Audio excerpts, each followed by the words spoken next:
Hoy en Historias para Contar conoceremos algunos de los orígenes de la disconformidad del pueblo chileno con la figura del general San Martín y que inclusive llega hasta nuestros días.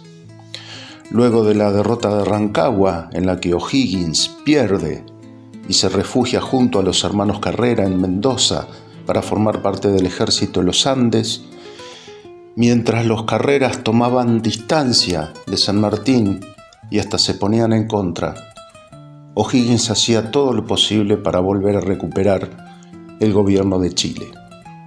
El 21 de septiembre de 1822, 55 días después de haberse despedido de Bolívar y 14 meses luego de declarar la independencia, a 23 meses de su desembarco en Paracas, José de San Martín se alejó del Perú para siempre.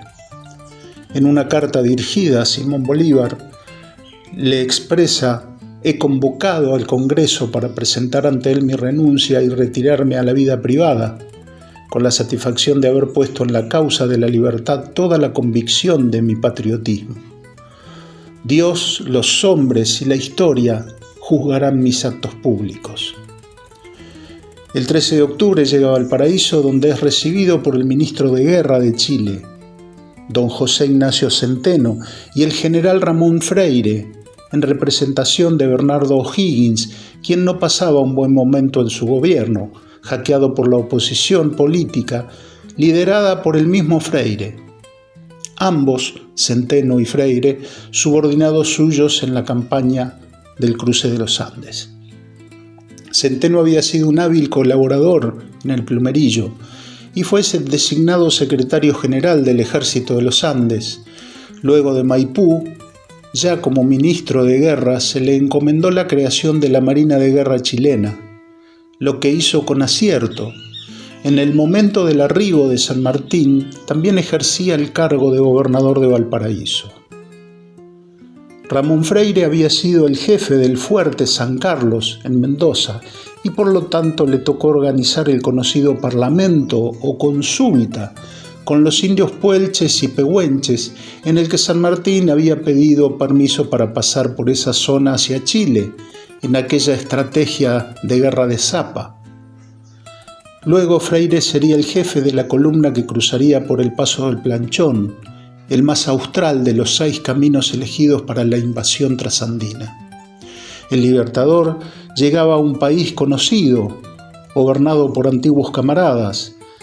Aunque su amigo O'Higgins tenía problemas en retener el poder, estaba seguro que su estadía sería placentera.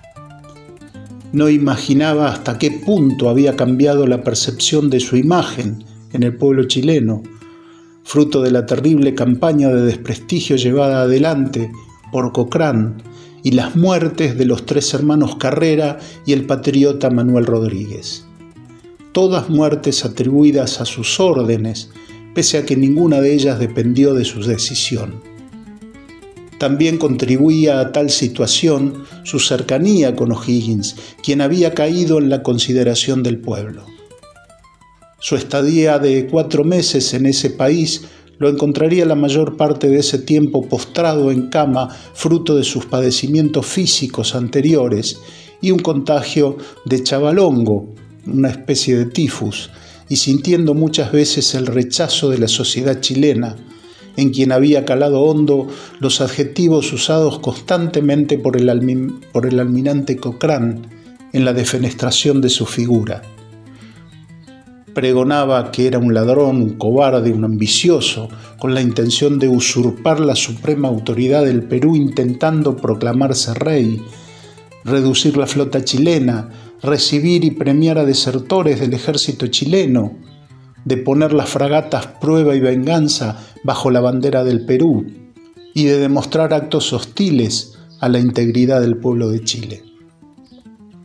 La arraigada colectividad inglesa se hizo eco de las acusaciones del Lord Almirante y convirtió al Libertador de los Andes en un odioso déspota, repudiando su llegada al puerto.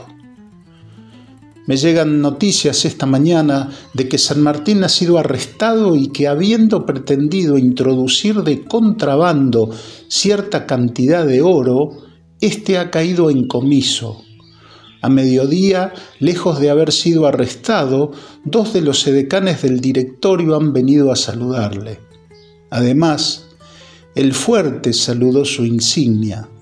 Muchas personas que saben cómo piensa Lord Cochrane respecto del general y que lo considera como un traidor a Chile y como un mal hombre, se inclinan a creer que lo arrestará. Si lo hubiera hecho, me parece que hubiera contado con la aprobación del gobierno.